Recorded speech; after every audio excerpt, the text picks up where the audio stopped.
Aksi nyata modul 1.4 Budaya Positif, kegiatan diseminasi Senin 23 Oktober 2023. Oleh Sumarnius Sub SPD MPD, Guru SMA Negeri 1 Takalar, CGP Angkatan 8 pada Pendidikan Guru Penggerak Angkatan 9, Kabupaten Takalar.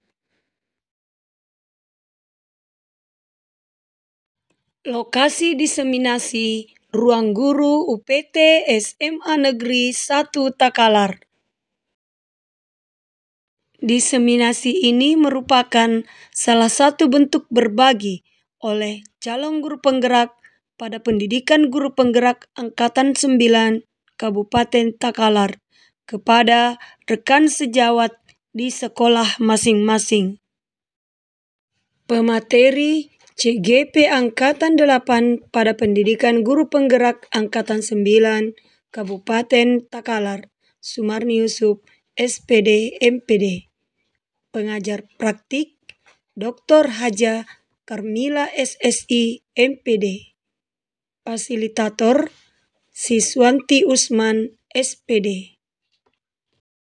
Diseminasi budaya positif, berbagi materi mengenai disiplin positif dan nilai kebajikan, teori motivasi, hukuman dan penghargaan, keyakinan kelas.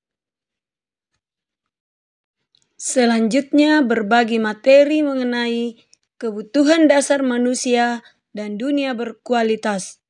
Kemudian 5 posisi kontrol guru dan segitiga restitusi.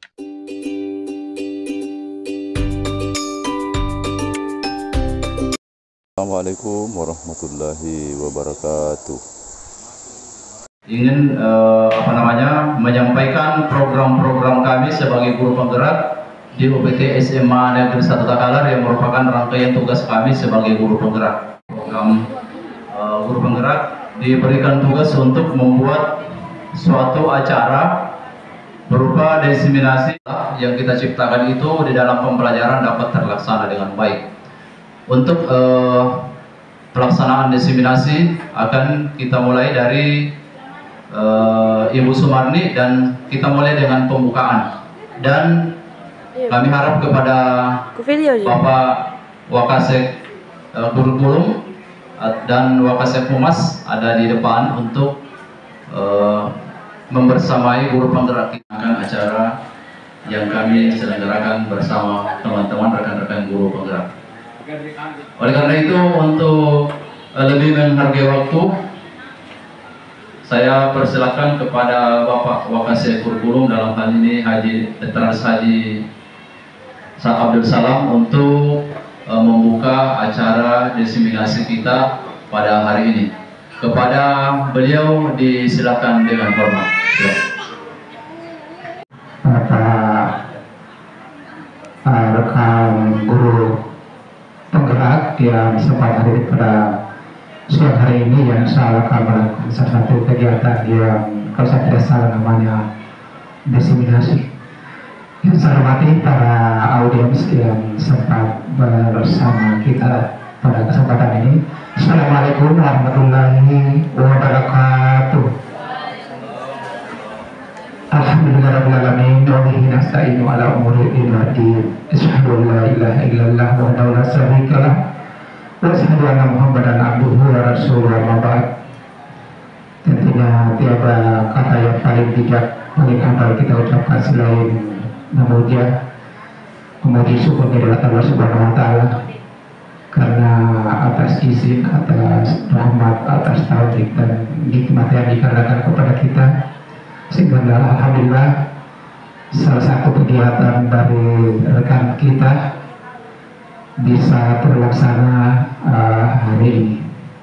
Selanjutnya salam dan salawat mari pula kita senantiasa sampaikan atau kirimkan kepada Nabi Muhammad sallallahu alaihi wasallam. Allahumma shalli wa sallim. Nabi yang diutus ke permukaan bumi ini sebagai rahmatan lil alamin, sekaligus sebagai uswatun hasanah. Bapak dan Ibu sekalian, sebelum kami lanjut pada mungkin sepatah kata dari kami, sedianya Bapak Kepala Sekolah yang akan membuka acara ini, karena ini dianggap salah satu acara yang paling pokok dan paling penting juga di sekolah kita ini. Namun karena ada hal yang mungkin kesehatan kurang fit, sehingga mengamanahkan kepada kami untuk bisa menggantikan beliau. Jadi sekali lagi permohonan maaf kepada kita sekalian karena tidak sempat hadir bersama kita selama kali ini. Saya yang diamanahi dan pada kesempatan ini saya lakukan. Bapak dan Ibu sekalian, singkat saya mungkin sampaikan bahwa kami terus terang belum banyak tahu juga bagaimana rangkaian tentang diseminasi.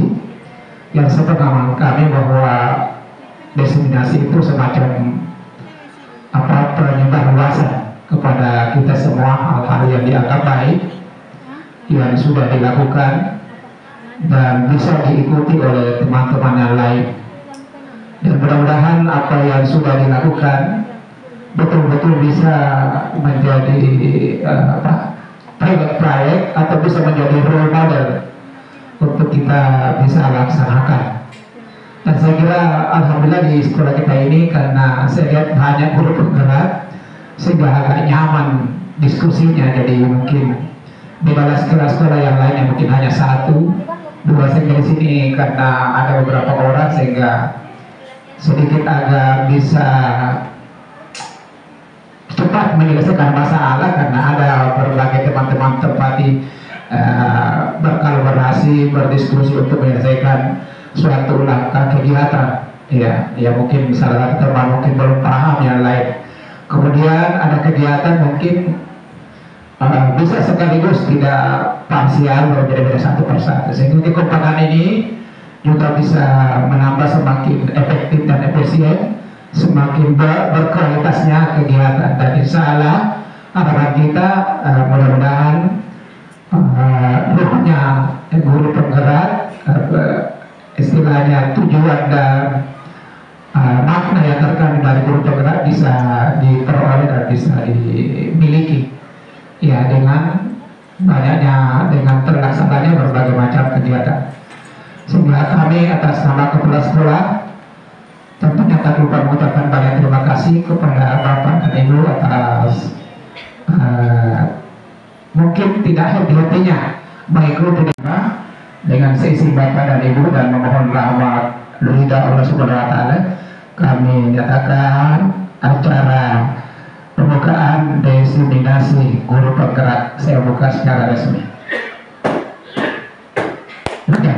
Assalamualaikum warahmatullahi wabarakatuh.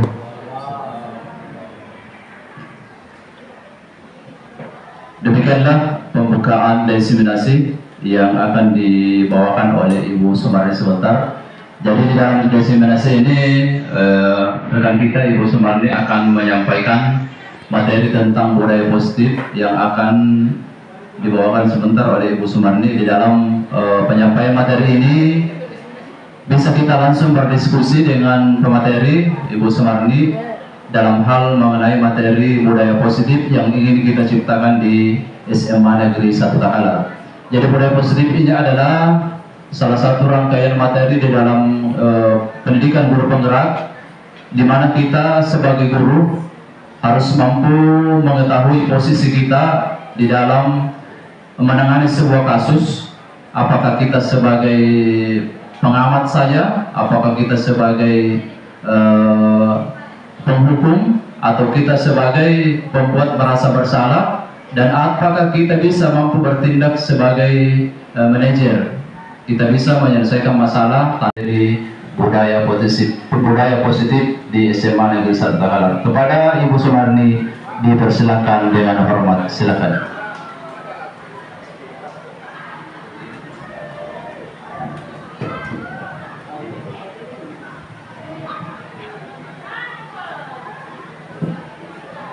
Assalamualaikum warahmatullahi wabarakatuh.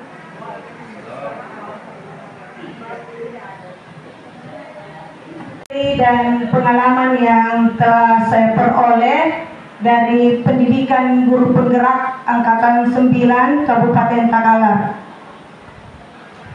Ya, destinasi pada hari ini dengan judul modul 1.4 budaya positif. Apa itu budaya positif?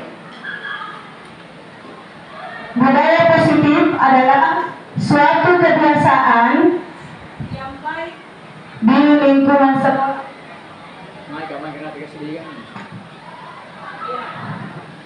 Budaya positif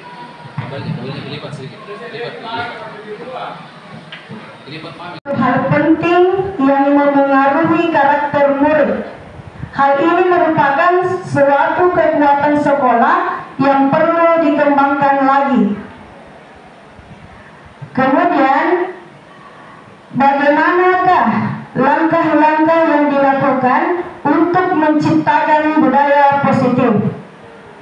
Yang dilakukan yaitu mengamati sistem rancangan di sekolah untuk menciptakan lingkungan positif serta mendukung murid menjadi pribadi yang bahagia, mandiri, dan bertanggung jawab sesuai filosofi Ki Hajar Dewantara.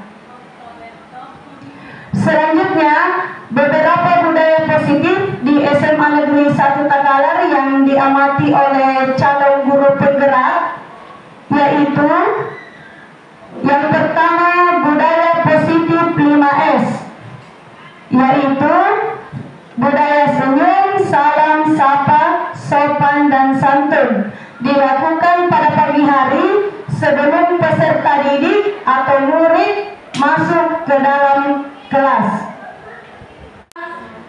Ya. Kemudian berikutnya budaya positif itu yaitu berlanjut pada proses pembelajaran. Jadi budaya 5S masuk juga disisipkan ke dalam proses pembelajaran. Jadi guru menyapa murid dan memberikan keeratan hubungan antara guru dan murid. Selanjutnya, sopan dalam berperilaku selama proses pembelajaran dan santun dalam berbicara kepada bapak dan ibu guru dan sesama murid. Kebiasaan ini akan membentuk budaya positif di SMA Negeri 1 Takalar. Selanjutnya, budaya positif literasi Al-Quran. Budaya literasi kitab suci yang dilakukan setiap hari Jumat di pagi hari. Ya. Kemudian budaya positif itu adalah menjaga kebersihan. Kemudian atas budaya positif yang ada di SMA Negeri 1 Takalar, Bapak Kepala Sekolah mengapresiasi dengan pemberian penghargaan. Misalnya dari lomba kebersihan kelas, lomba murid yang berprestasi atau membangun karakter, itu juga diberi biasanya pada upacara hari Senin. Selanjutnya, ya, contoh budaya positif yaitu ada 5: disiplin positif dan nilai kebajikan. Kemudian teori, motivasi, hukuman, dan penghargaan. Selanjutnya, budaya positif itu adalah keyakinan kelas. Kemudian kebutuhan dasar manusia dan dunia berkualitas. Kemudian contoh budaya positif terdapat pada guru yaitu 5 posisi kontrol guru dan segitiga restitusi.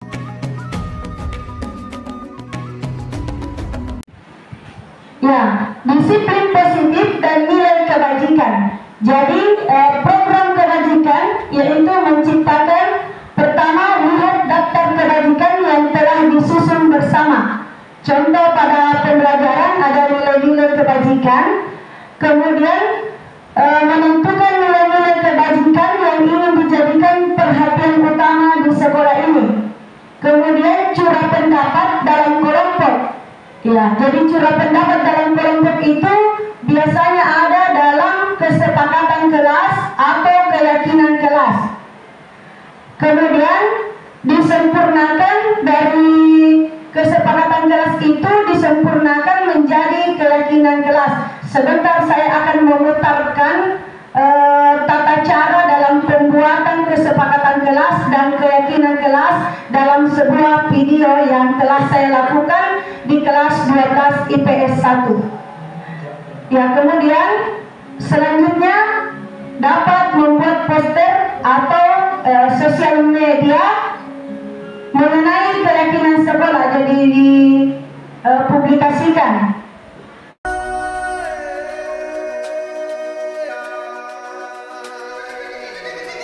Teori motivasi hukuman dan penghargaan. Yang jadi pertanyaan Bapak Ibu guru, apakah betul itu pemberian penghargaan akan meningkatkan budaya positif? Bagaimana Bapak Ibu? Ya.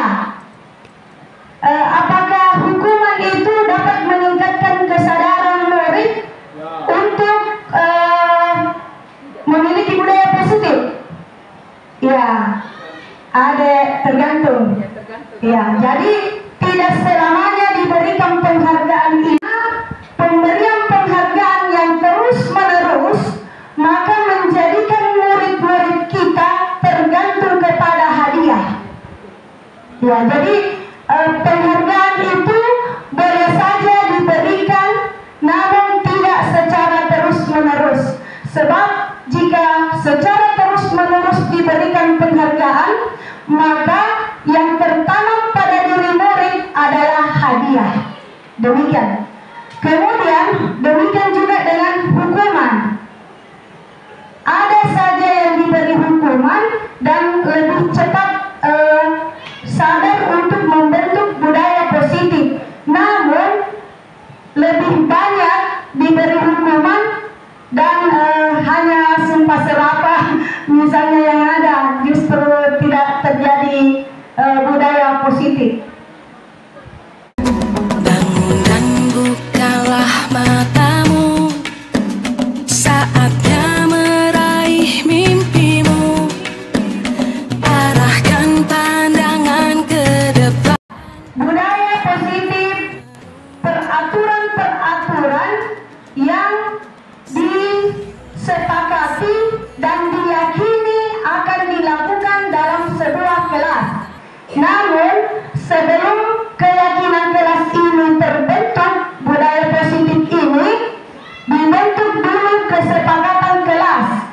Jadi kesepakatan kelas itu berupa peraturan-peraturan yang berlaku di dalam kelas tersebut. Ya, saya contohkan videonya dari pembentukan atau menyusun kesepakatan kelas. Bagaimana Bapak dan Ibu menyusun kesepakatan kelas sehingga karakter positif dari siswa lebih berkurang dan tidak lagi melakukan pelanggaran. Seperti ini videonya.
yang harus dikontrol supaya kita mematuhi peraturan-peraturan yang ada di dalam kelas ini, khusus untuk kelas ini. Namanya kesepakatan kelas.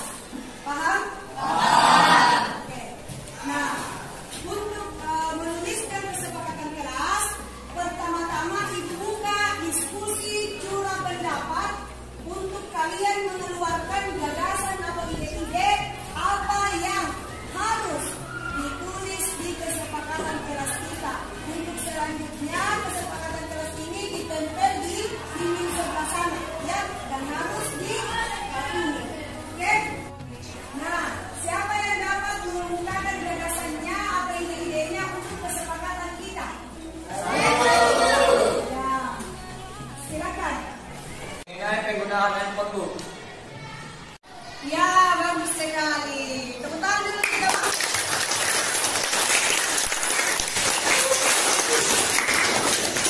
Alhamdulillah, itu kesepakatan kelas kita yang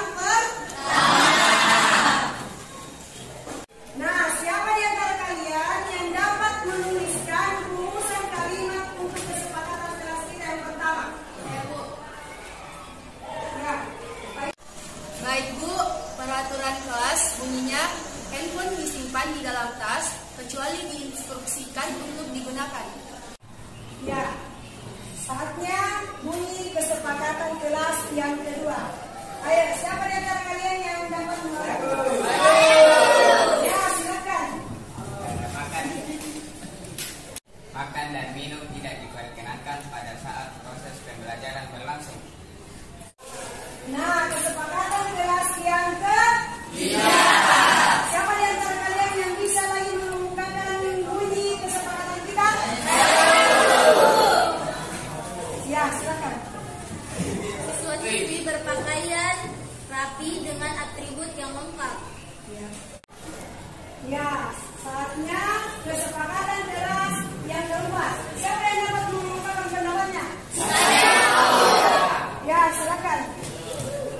Siswa-siswi harus menggunakan sepatu pada saat jam pembelajaran berlangsung. Ya, bagus.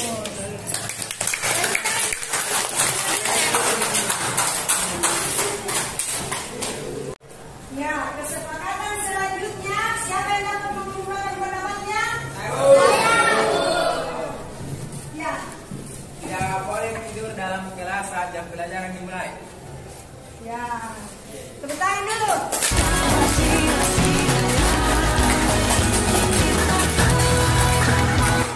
Ada yang bisa mengungkapkan apa yang perlu disepakati?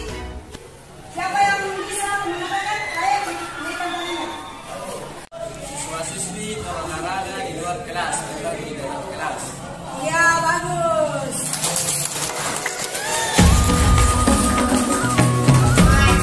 Ya, sekarang kesepakatan yang siapa yang memiliki ini lagi?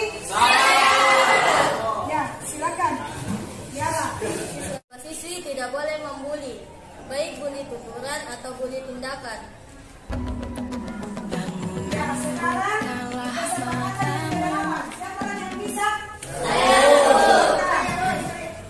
Siswa-siswi tidak diperkenankan keluar masuk pada saat jam pelajaran. Ya, betul. Meraih mimpimu, arahkan pandangan ke Ya, demikianlah diskusi kita, curah pendapat mengemukakan tentang kesepakatan kita di dalam kelas kita ini. Ya. Nah, untuk lebih jelasnya, kesepakatan itu akan dibacakan kembali oleh Ananda. Silakan. Ya. Baik, hasil diskusi kelas tadi berbunyi: 1. Handphone disimpan di dalam tas kecuali diinstruksikan untuk digunakan. 2. Berbunyi: makan dan minum tidak diperkenankan pada saat proses pembelajaran berlangsung. 3. Siswa-siswi berpakaian rapi dengan atribut lengkap. 4. Siswa-siswi menggunakan sepatu pada saat jam pembelajaran berlangsung. 5. Siswa-siswi tidak diperkenankan tidur di dalam kelas. Nomor 6. Siswa-siswi berolahraga di luar kelas, bukan di dalam kelas. Nomor 7, siswa-siswi tidak boleh membuli, baik buli tuturan maupun buli tindakan. Yang terakhir berbunyi, siswa-siswi tidak diperkenankan keluar masuk pada saat jam pembelajaran. Sekian. Ya, alhamdulillah, itulah kesepakatan kita bersama ya. Bagaimana, kalian siap melaksanakannya? Siap. Siap dengan konsekuensi apabila melanggar aturan kesepakatan? Siap. Alhamdulillah, semoga kalian semua berhasil ya.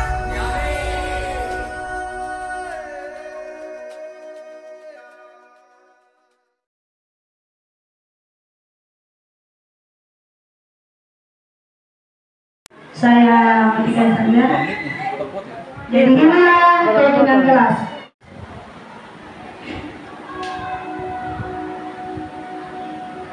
Jadi sebelum keyakinan kelas, kita buat dulu kesepakatan kelas.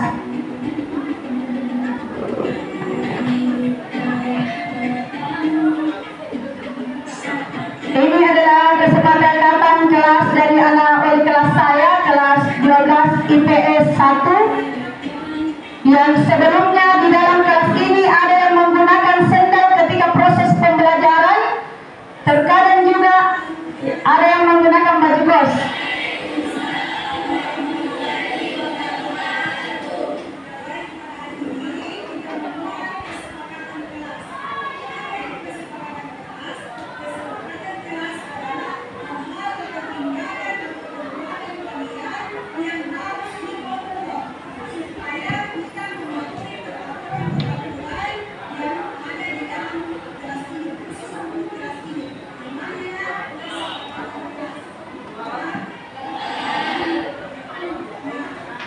Jadi kesepakatan kelas berupa peraturan-peraturan, tetapi wilayahnya hanya di dalam kelas tersebut.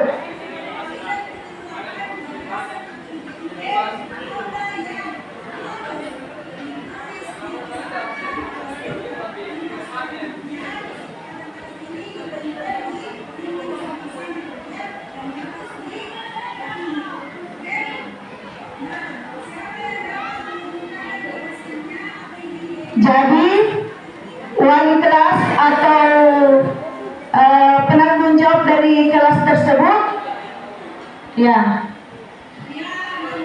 tidak menggunakan handphone atau memegang handphone saat pembelajaran. Jadi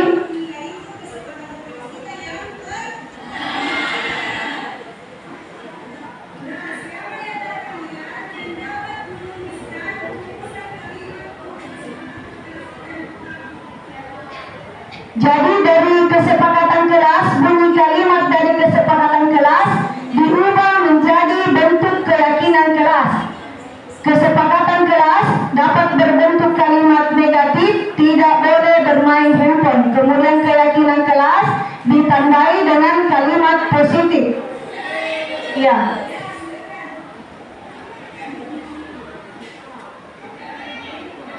Ya, jadi makan dan minum di dalam, tidak diperkenankan makan dan minum saat pembelajaran.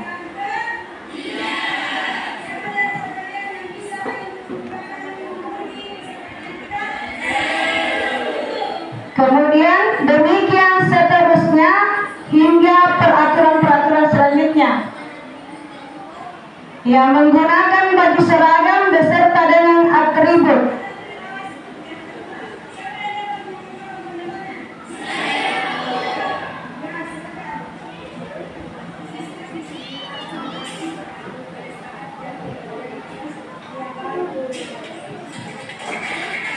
Ya.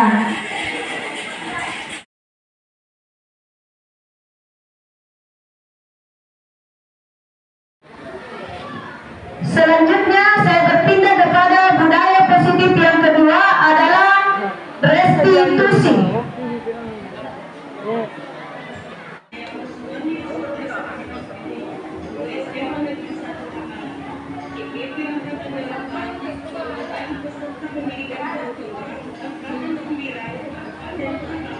Sadarilah masa berganti, tantangan kan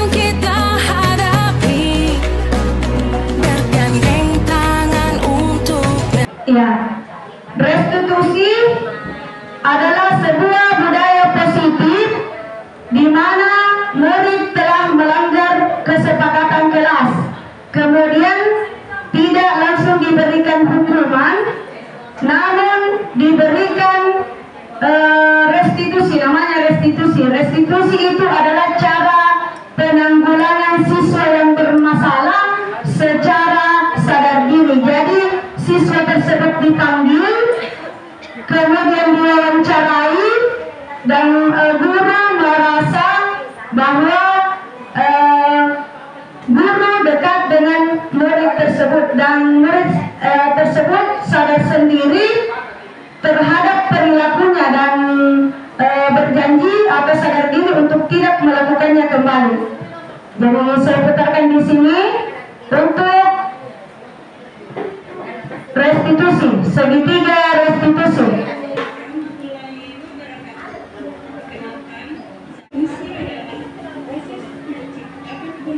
Jadi restitusi adalah proses menciptakan kondisi bagi murid untuk memperbaiki kesalahan mereka sehingga mereka bisa kembali pada kelompoknya dengan karakter yang lebih kuat. Ya, jadi ada 3 tahap pada proses segitiga restitusi. Yang pertama yaitu menstabilkan identitas, yaitu guru berpikir rasional untuk membantu murid untuk tenang dan keluar dari masalahnya. Kemudian yang kedua, validasi tindakan yang salah. Validasi tindakan yang salah adalah membersihkan kepada murid tentang tindakan yang tidak sesuai yang dia langgar. Ya, jadi diingatkan dengan kalimat-kalimat yang halus sehingga siswa sadar akan tindakan yang keliru yang telah diperbuat. Kemudian menanyakan keyakinan kelas, ini tadi. Jadi keyakinan yang telah dituliskan itu, guru tidak serta-merta memberikan hukuman dan menunjukkan kesalahan, tetapi siswa sendiri yang menjawab di mana kesalahan atau kekeliruannya.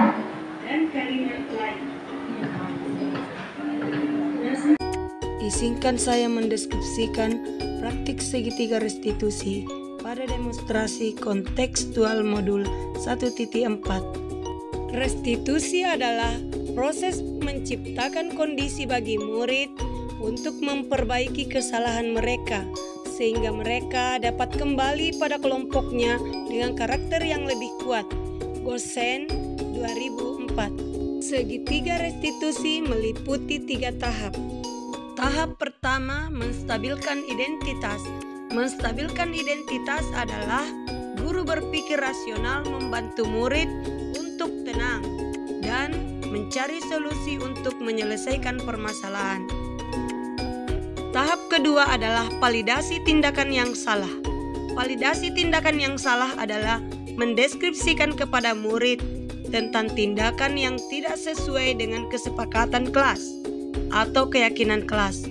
Hal ini ditandai oleh kata seperti "kamu pasti punya alasan tertentu melakukannya" atau "dalam hidup ini kita tidak boleh melukai orang lain" dan kalimat lain.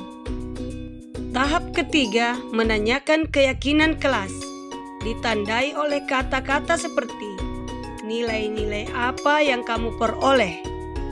"Menurutmu kelas seperti apa yang dianggap baik?" atau kalimat "apa yang kamu lakukan ke depan?" dan kalimat lain. Pada demonstrasi kontekstual kali ini, saya akan melaksanakan praktik segitiga restitusi pada kasus 1 bermain handphone saat pembelajaran dan kasus 2 bully tuturan. Mari kita perhatikan praktik segitiga restitusi pada kasus 1 bermain handphone saat pembelajaran berikut ini. Assalamualaikum warahmatullahi wabarakatuh. Waalaikumsalam warahmatullahi wabarakatuh. Selamat siang Indra. Siang Bu. Ya, bagaimana kabarnya hari ini? Alhamdulillah baik Bu. Ya, kamu tahu mengapa ibu memanggil kamu ke sini, Nak? Tidak Bu. Ya, jadi begini Indra. Tadi itu ibu melihat di kelas kamu sedang asik bermain handphone saat pembelajaran bahasa Indonesia. Mengapa kamu bermain handphone? Karena mau kerja tugas Bu. Tetapi mengapa lewat handphone? karena mama tinggi nilaiku Bu, dan ku tahu kurang pemahamanku di materi itu. Coba Indra, apakah kamu sadar apa yang telah kamu lakukan tadi? Iya Bu, sadar aja. Bagaimana Indra? Apakah kamu masih mengingat kesepakatan kita yang kita buat di kelas bersama? Iya Bu, masih ingat nih. Coba ulangi apa keyakinan kelas itu. Pada saat jam pembelajaran, handphone disimpan di dalam tas. Iya, betul, pintar. Jadi, di dalam pembelajaran kita tidak boleh bermain handphone. Ya, memang handphone itu banyak fungsinya. Namun, jika handphone digunakan sebagai media pembelajaran oleh instruksi guru, barulah kita bermain handphone. Kesepakatan kelas apa yang telah kamu langgar? Bermain handphone di dalam kelas. Iya. Kamu punya cita-cita? Punya Bu. Apa cita-citamu? Ingin menjadi tentara Bu. Nah, untuk mencapai cita-cita kita, kita harus belajar dengan bersungguh-sungguh tanpa menggunakan handphone. Nah, di dalam handphone itu, ada radiasi penggunaan handphone. Untuk menjadi seorang tentara yang baik, kita harus menjaga mata kita. Sedangkan radiasi handphone itu akan mengganggu mata kita jika terlalu lama bermain handphone.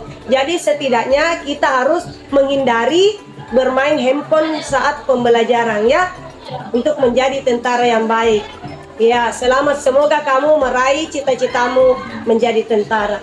Oke. Assalamualaikum warahmatullahi wabarakatuh. Pada saat saya dipanggil oleh Ibu Sumarni, saya cemas. Saya berpikir saya akan dimarahi. Ternyata tidak. Beliau hanya mewawancari saya bahwa bermain handphone pada saat jam pembelajaran tidak diperkenankan sebab melanggar kesepakatan kelas. Mari kita perhatikan praktik segitiga restitusi pada kasus 2 bully tuturan berikut ini. Assalamualaikum warahmatullahi wabarakatuh. Waalaikumsalam Bu. Selamat siang Nadia. Siang Bu. Bagaimana kabarmu hari ini? Alhamdulillah baik Bu. Nadia tahu mengapa Ibu memanggil Nadia ke sini? Tidak Bu. Begini Nadia, Ibu dengar kamu telah membuli Rahmaniar, apa betul? Iya Bu, saya telah gagal menjaga bahasa saya, namun sesungguhnya saya cuma bercanda Bu. Bercanda itu sesuatu yang wajar, biasa terjadi, biasa dilakukan oleh orang lain. Namun, kita tidak boleh bercanda dengan melukai perasaan orang lain. Apakah Nadia bersedia memperbaiki diri? Ya Bu, siap. Nadia sebelumnya tidak pernah melukai perasaan orang lain. Pasti Nadia ada sesuatu yang menjadi alasannya. Coba ceritakan kepada Ibu apa alasan Nadia. Begini Bu, dia yang memulai candaan itu. Jadi saya membalas, ternyata dia tersinggung dalam kata-kata candaanku. Ya, kamu melakukan itu untuk mempertahankan diri. Coba ceritakan lebih lanjut. Begini Bu, dia memulai candaan itu, namun dia membuat saya tersinggung, jadi saya mengembalikan kata-kata dia. Oh, tidak bisa begitu ya, Nadia. Jadi, seseorang itu dapat tersinggung melalui tuturan bahasa yang kita ucapkan. Jadi, membuli itu dapat melalui tuturan bahasa yang melukai orang lain. Nah, Nadia masih ingat kesepakatan kelas yang kita yakini bersama untuk diterapkan di kelas? Iya Bu. Berkomunikasi dengan menggunakan bahasa yang sopan dan bermakna serta tidak menyinggung perasaan orang lain. Aduh, itu Nadia sudah tahu. Nilai-nilai apa yang telah kita sepakati? Nilai persatuan, kekompakan, dan kesuksesan. Aduh, seperti apa menurutmu kelas yang baik? Kelas yang mampu menaati kesepakatan bersama. Bagus. Dalam hidup Nadia pasti ingin menjadi sesuatu yang penting dalam hidup ini. Kamu ingin menjadi seperti apa? Ingin menjadi orang yang berguna. Ya. Nah, jika kamu ingin menjadi orang yang berguna, maka kamu tidak dapat atau tidak boleh membuli lagi. Nah, membuli itu dapat melalui tuturan bahasa yang melukai orang lain. Ya, jadi kamu tidak dapat lagi atau kamu jangan melakukan lagi membuli kepada Rahmaniat atau kepada temanmu yang lain ya. Jadi kedepannya kamu bagaimana untuk memperbaiki diri? Saya akan meminta maaf ke Rahmaniat dan tidak terpancing lagi dengan kata-kata orang lain. Alhamdulillah, semoga kedepannya kamu sukses ya nak. Terima kasih. Iya, sama-sama. Baik Bu, saya pamit. Assalamualaikum warahmatullahi wabarakatuh. Perasaan saya ketika dipanggil Ibu Sumarni tadi deg-degan, takut dimarahi karena saya telah membuli Rahmania. Tetapi setelah dilakukan segitiga restitusi, perasaan saya menjadi tenang, bahagia dan lega. Sebab itu Ibu Sumarni tidak menyalahkan saya. Beliau memahami mengapa saya melakukan pembulian itu. Jadi hubungan saya juga sudah membaik dengan Rahmania setelah melakukan segitiga restitusi.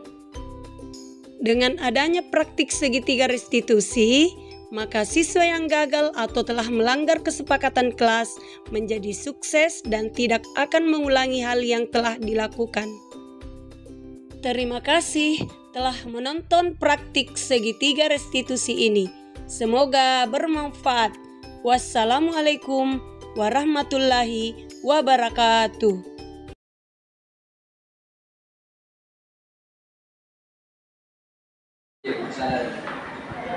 Bagaimana Linda? Apakah kamu masih mengingat kesepakatan kita yang kita buat di kelas bersama? Iya, masih ingat. Coba ulangi apa yang tidak kelas itu. Pada saat jam pembelajaran yang cuma disimpan di dalam tas. Iya, betul kita. Jadi di dalam pembelajaran kita tidak boleh bermain handphone. Ya, memang handphone itu banyak fungsinya. Namun jika handphone digunakan sebagai pembelajaran oleh institusi itu, baru lagi. Jadi pada segitiga restitusi, guru seperti membujuk siswa dan mengerti siswa. Kamu punya cita-cita? Ya, menanyakan cita-citanya dan mengaitkan dengan pelanggarannya. Mencapai cita-cita kita harus belajar dengan bersungguh-sungguh tanpa menggunakan handphone. Nah, di dalam handphone itu ada radiasi penggunaan handphone. Untuk menjadi seorang tentara yang baik, kita harus menjaga mata kita. Sedangkan radiasi handphone itu akan mengganggu mata kita jika terlalu lama bermain handphone. Jadi setidaknya kita harus menghindari bermain handphone saat pembelajarannya. Ya, jadi cita-citanya tentara, kemudian dia bermain handphone di dalam pembelajaran, maka kita kaitkan antara cita-cita menjadi tentara dengan bermain handphone. Misalnya radiasi handphone dapat merusak mata. Kalau mata kita rusak, tidak bisa lagi menjadi tentara. Ya, seperti itu.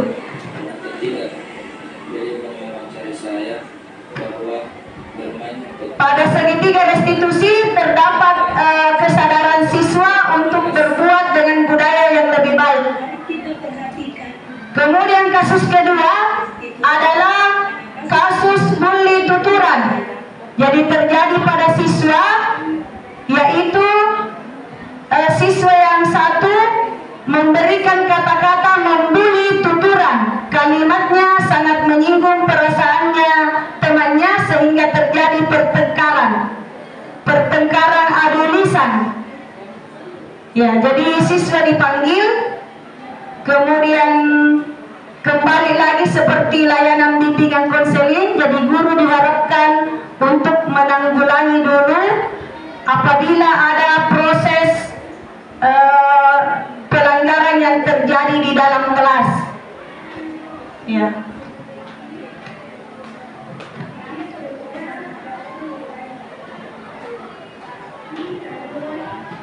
Jadi seorang guru harus mengidentifikasi mengapa atau apa penyebab sehingga siswa melakukan pelanggaran tersebut atau menyalahi keyakinan kelas, dan secara halus guru memberikan solusi dan siswa sadar sendiri akan apa yang telah diperbuatnya.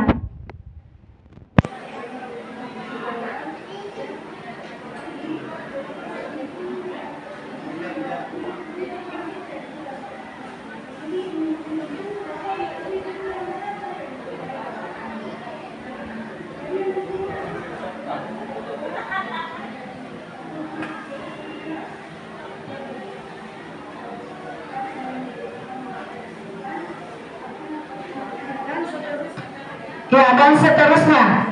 Saya matikan saja karena panjang. Nanti saya share kembali di grup materi dan contohnya. Ini adalah contoh praktiknya Bapak Ibu guru. Arahkan pandangan ke depan, Tuhan kan menuntunmu. Ya, kemudian sadarilah masa saya kembali ke slide, yaitu posisi kontrol guru. Jadi disiplin positif yang lain namanya posisi kontrol guru. 5 posisi kontrol guru. Yang pertama yaitu posisi penghukum. Bagaimana Bapak dan Ibu ketika berhadapan dengan siswa yang melanggar, apakah Bapak dan Ibu memberikan hukuman? Ya, ada ya. Ada guru yang memberikan hukuman. Maka kepada Bapak Ibu yang memberikan hukuman langsung, misalnya push up 10 kali, apakah kamu keluar dari ruangan ini karena kamu tidak mengerjakan tugas atau malah mempermalukan siswa tersebut di mana tingkat kecerdasannya tidak sampai kepada materi, justru menyuruh naik di papan tulis untuk menjawab soal dan menyuruhnya berdiri 10 menit berdiri, maka itu disebut dengan posisi kontrol sebagai penghukum. Ya. Kemudian yang kedua namanya posisi guru pembuat rasa bersalah.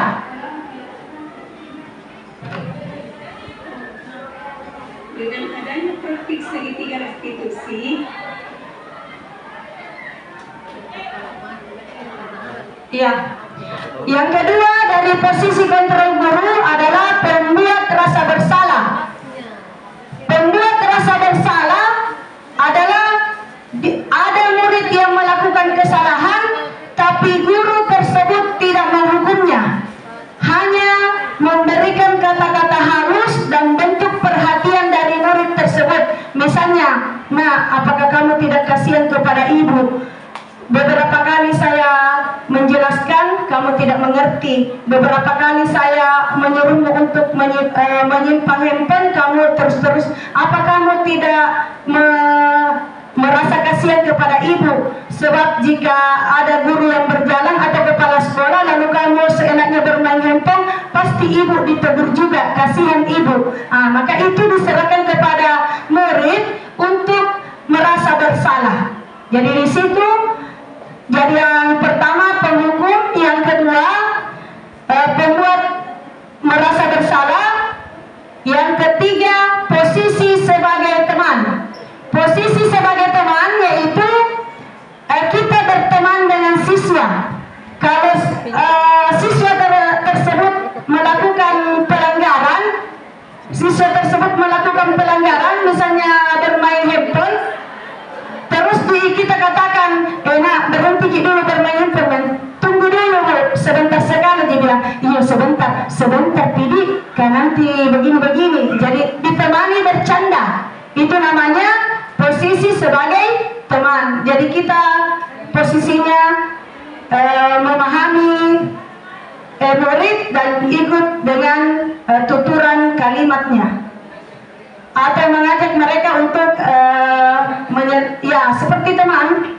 Kemudian selanjutnya adalah posisi pemantau. Posisi pemantau itu apabila murid melakukan kesalahan, melakukan pelanggaran dalam bentuk keyakinan kelas yang dilanggar, maka guru dapat memperhatikan saja, kemudian mendekati siswa tersebut dan menanyakan perihalnya, sama tadi dengan restitusi. Kemudian yang terakhir adalah posisi manajer. Posisi manajer itu adalah posisi yang paling bagus, di mana guru bertindak sebagai pimpinan yang mengambil keputusan dengan segala aturan yang ada, tetapi tidak langsung menghukum, tetapi memanggilnya dengan restitusi tadi. Ya, demikian materi untuk posisi kontrol guru. Ya. Wassalamualaikum warahmatullahi wabarakatuh. Salam.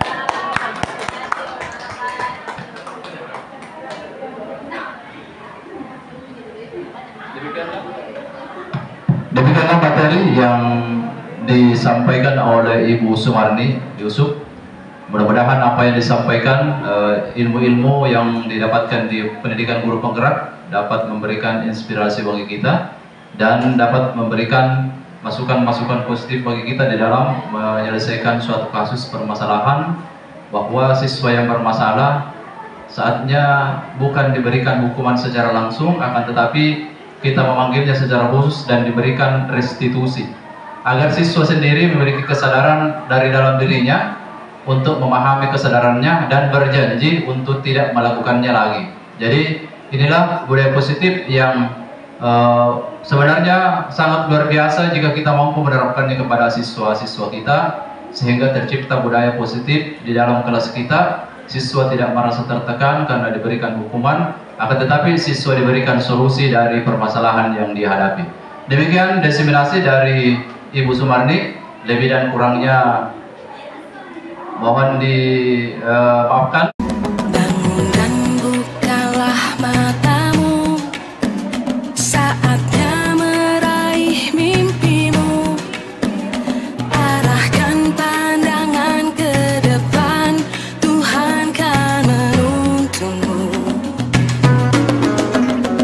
Sadarilah masa berganti, tantangan kan kita hadapi.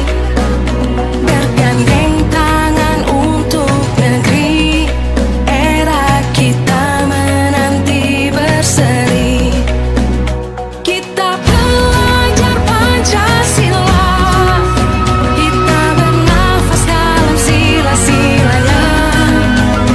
Kita belajar Pancasila, ayo kita jaga untuk Indonesia. Bismillahirrahmanirrahim. Perkenalkan, nama saya Zaid, guru SMA Negeri 1 Takalar.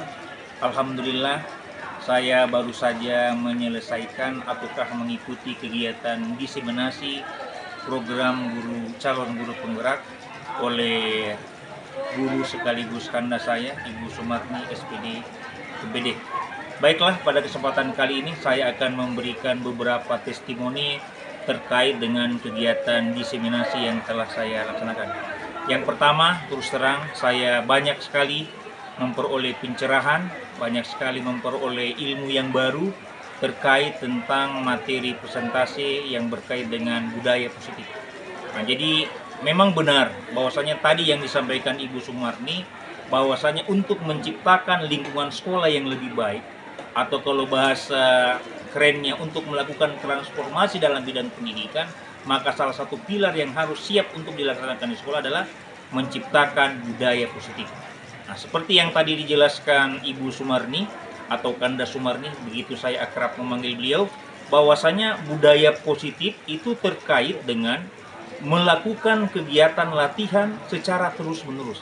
Jadi sekali lagi, jadi budaya positif adalah melatih siswa secara terus-menerus, sehingga dengan mereka melakukan latihan secara terus-menerus, maka terbentuklah yang namanya budaya positif. Nah, contoh yang pertama yang beliau maksudkan tadi, selama ini sebagian guru untuk meningkatkan kedisiplinan siswa, ketika siswa terlambat, tidak usah masuk.